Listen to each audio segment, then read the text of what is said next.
नमस्कार, देश प्रदेश में आपका स्वागत है। मैं हूं अदिति राजपूत।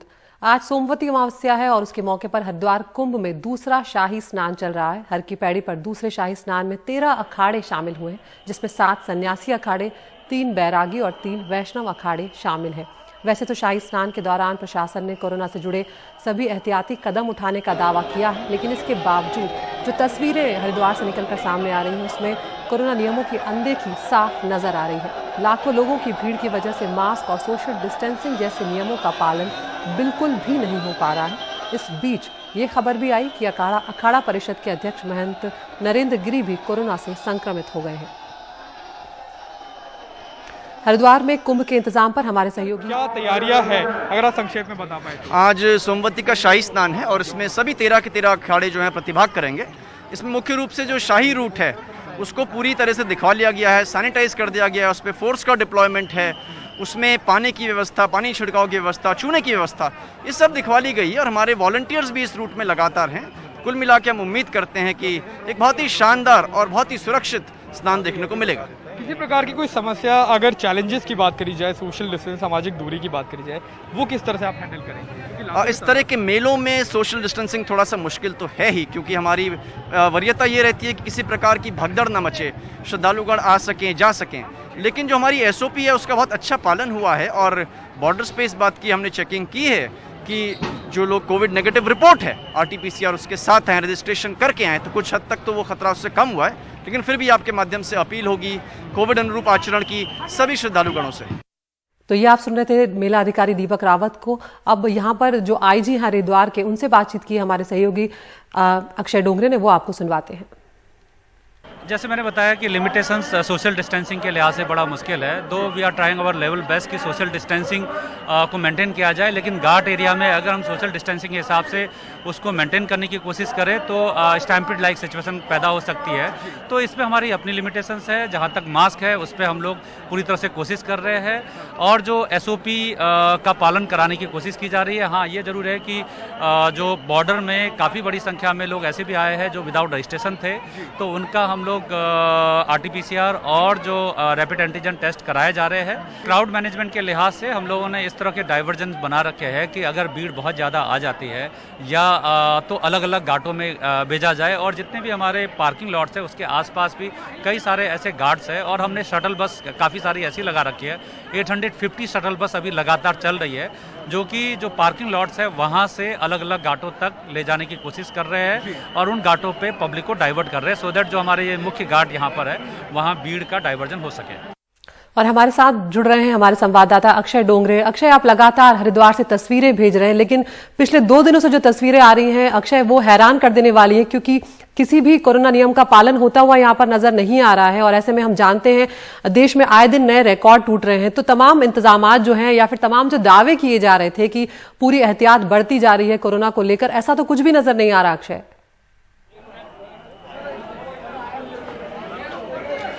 देखिए, साफ तौर पे एक चीज़ तो अधिकारियों ने भी साफ कर दी है कि जितनी बड़ी संख्या में साधु और श्रद्धालु यहाँ पर मौजूद है उसमें ना ही चालान किए जा सकते हैं लोगों के और ना ही किसी प्रकार से सोशल डिस्टेंसिंग की अगर बात करी जाए तो वो मुमकिन है, क्योंकि घाट काफ़ी छोटे हैं। ऐसे में लाखों की संख्या में तमाम अखाड़ों के साधु एक के बाद एक आते जा रहे हैं। आप देख सकते हैं अभी भी पुलिस बल तमाम यहाँ पर तैनात की गई है, लेकिन उसके बावजूद यहाँ पर जो साधु है उनसे एक हद के बाद सोशल डिस्टेंसिंग मेंटेन करने की बात ज़्यादा नहीं की जा सकती। तो ये एक लिमिटेशन की बात करी जा रही है। चैलेंजेस कई सारे हैं। अगर श्रद्धालुओं की बात करी जाए तो अभी तक सुबह 10 से 11 बजे तक 17 लाख साधुओं ने और श्रद्धालुओं ने अभी तक स्नान कर लिया है और ये संख्या तकरीबन 40 लाख तक जाएगी जितनी अनुमान की बात करी जाए। लेकिन कोरोना का अगर एक जो संक्रमण का डर है वो बहुत एक बड़ा खतरा यहाँ पर भी उभर कर आया है, क्योंकि ना सिर्फ आसपास के राज्यों से बल्कि पूरे देश में अलग अलग राज्यों से लोग आ रहे हैं। गुजरात, महाराष्ट्र से भी लोग आ रहे हैं जहाँ पर तमाम रिकॉर्ड टूट रहे हैं। देश की भी अगर बात करी जाए तो वो एक बड़ा चिंता का विषय है। लेकिन कोविड अप्रोप्रिएट बिहेवियर बार बार दोहराया जा रहा है पुलिस द्वारा। श्रद्धालुओं को खास तौर पे ये कहा जा रहा है कि मास्क सभी समय पे पहन के रखे, लेकिन स्नान के वक्त देखा जा रहा है कि ज़्यादातर लोग स्नान के वक्त मास्क उतार देते हैं और उसके बाद पहनना भूल जाते हैं। तो ये एक चीज़ की बार बार चेतावनी लोगों को दी जा रही है। और आप अभी भी देख सकते हैं कि एक एम्बुलेंस यहाँ पर जा रही है। तो ऐसा नहीं है कि यहाँ पर कोविड के केसेस नहीं आ रहे हैं। लगातार जितने भी रैपिड एंटीजन टेस्ट कराए जा रहे हैं उसके चलते भी कुछ लोग जैसे पॉजिटिव आ रहे हैं। अगर नरेंद्र गिरी जो सभी साधु अखाड़ों के अध्यक्ष है उनकी बात करी जाए तो उनका खुद कोरोना रिजल्ट जो है वो कल पॉजिटिव आया। RT-PCR की रिपोर्ट की बात करी जाए तो इसकी वजह से चिंता न सिर्फ श्रद्धालु में बल्कि साधुओं के बीच भी कुछ हद तक बढ़ी है। बिल्कुल अक्षय, मैं यही सवाल आपसे पूछना चाहती थी कि महंत नरेंद्र गिरी जो हैं वो अब कोरोना पॉजिटिव आए हैं, तो क्या प्रशासन अब दूसरे अखाड़ों की भी कोरोना की जांच कराएगा? जो साधु हैं उनकी और उनके साथ जो थे उनकी भी जांच कराई जा रही है, क्योंकि कुछ और लोग भी पॉजिटिव हो सकते हैं।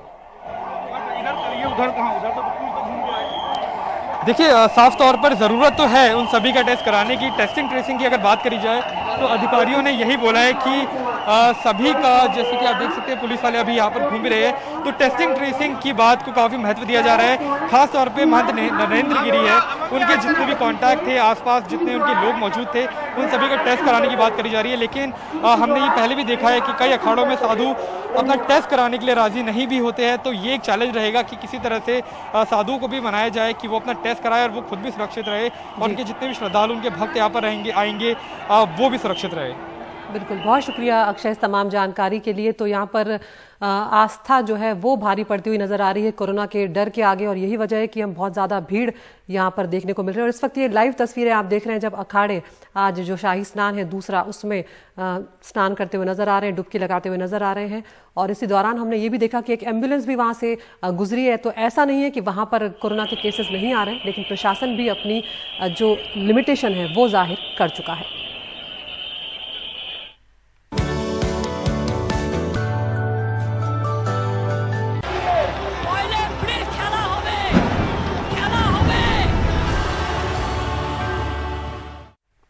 जिन 5 राज्यों में विधानसभा चुनाव थे उनमें से 4 राज्यों में मतदान एक ही दौर में खत्म हो गया, जबकि पश्चिम बंगाल में अभी 4 दौर और बाकी हैं।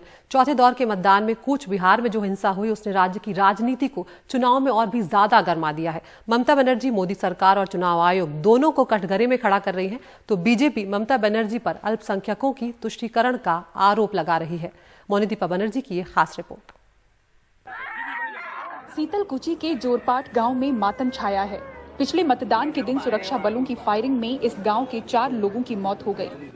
ভবিষ্যতে যে কি আমরা করব, আমরা তো আতঙ্ক হয়ে আছি। একজন সেই তার বিবি গর্ভবতী একজন ছোট বাচ্চা 3 বছরের, সে কি গিয়ে আমরা কি করব?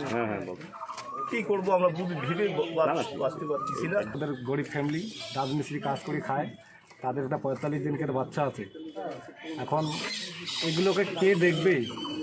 সংসারের মধ্যে একদম উনি একজন কর্মিষ্ঠ, সংসার থেকে উনি যখন দুনিয়া থেকে চলে গেল, এখন সংসারটাকে কে ভালো করবে, কে এক মুঠি খাওয়াবে? लेकिन इससे पहले कि उनका अंतिम संस्कार होता, फायरिंग को लेकर सियासी खींचतान का नया दौर शुरू हो गया। मुख्यमंत्री ममता बनर्जी ने सुरक्षा बलों की फायरिंग को नरसंहार बताया।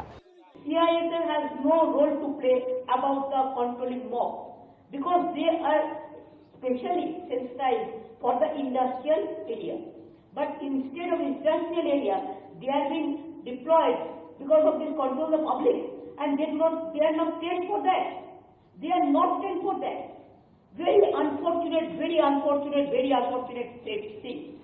उधर अमित शाह इसे तुष्टीकरण की राजनीति बता रहे हैं। शाह ने दावा किया है कि ममता बनर्जी ने CISF की फायरिंग में जान गंवाने वाले अल्पसंख्यकों के लिए ही मातम मनाया। सीतलकुची में राजनीतिक झड़प की दूसरी घटना में जान गंवाने वाले हिंदू युवक के बारे में कुछ नहीं कहा। तृणमूल ने इस पर भी जवाब दिया है। कुछ युवाओं ने दीदी के बहकावे में आकर बूथ पर हमला कर दिया। उसी सीट पर ममता दीदी की मीटिंग थी, उसने ऐलान किया, सरेआम माइक में ऐलान किया कि युवाओं, महिलाओं आगे आओ, CAPF को घेर लो, उन पर हमला करो। और दीदी आप तो कहकर चली गई व्हीलचेयर में बैठकर, मगर आपके कारण वो 4 युवा की मृत्यु हो गई, 4 युवा की मृत्यु हो गई। এটি মিথ্যা মিথ্যা মিথ্যা। অমিত শাহ জেনে বুঝে এই মিথ্যাচার করছেন এবং একটা সাম্প্রদায়িক উস্কানি দেওয়ার চেষ্টা করছেন। অমিত শাহ বা মোদি এই 5 জনের নাম বলেছেন কি? इस बीच अमित शाह अपने रोड शो में लगे रहे और ममता बनर्जी व्हीलचेयर पर पदयात्रा में जुटी रही। उधर बीजेपी के दिलीप घोष ने चेतावनी दी कि अगर अगले दौर के मतदान में भी टीएमसी गड़बड़ी करेगी तो फिर शीतलकुची जैसे ही हालात होंगे। इस पर तृणमूल ने दिलीप घोष की गिरफ्तारी की मांग कर दी। सेंट्रल फोर्स बुथे থাকবে, কেউ লাল চোখে দেখাতে পারবে না। তাহলে আমরা আজ যদি বাড়াবাড়ি করে শীতলকুচি দেখেছেন কি হয়েছে, জায়গায় জায়গায় শীতলকুচি হবে, সেই জন্য সাবধান থাকুন। জায়গায় জায়গায় শীতলকুচি হবে। সিপিএম নেতাই নন্দীগ্রাম করে পরিণতি কি হয়েছিল দেখেছেন তো। আপনারাও অনুবীক্ষণ যন্ত্র দিয়ে আগামী দিন খুঁজে পাওয়া যাবে না। মানুষ বুলেটের জবাব ব্যালটের মাধ্যমে আগামী 17 তারিখ দেবে।